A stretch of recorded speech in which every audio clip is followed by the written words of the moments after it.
So, when you first get engaged, you might be a little overwhelmed because there are literally 1 million things that you need to do.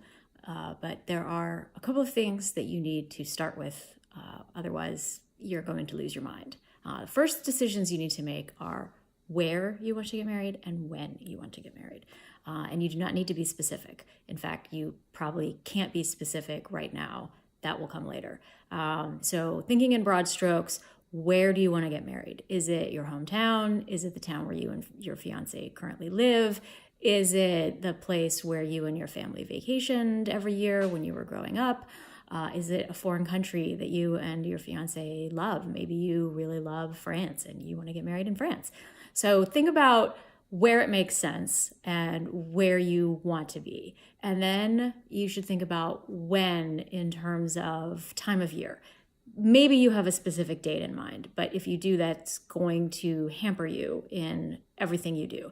Because if you have your heart set on a particular date, the venue that you like might be booked, the photographer that you want might be booked. If you are flexible in when you can get married, your options are much greater.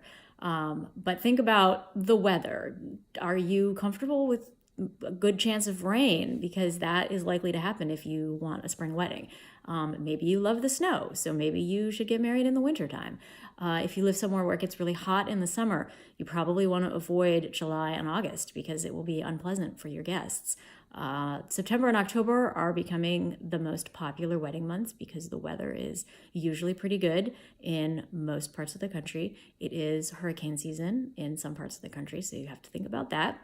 But yeah, weather is going to play a big role in your wedding if you're getting married outside. So put some thought into what you want that to be and what you're willing to deal with before you embark on the next phase, which is starting to look for actual places to have your wedding, actual venues, and lining up vendors and things like that.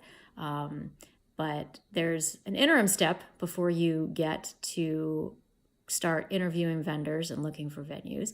And that's what I will talk about next week.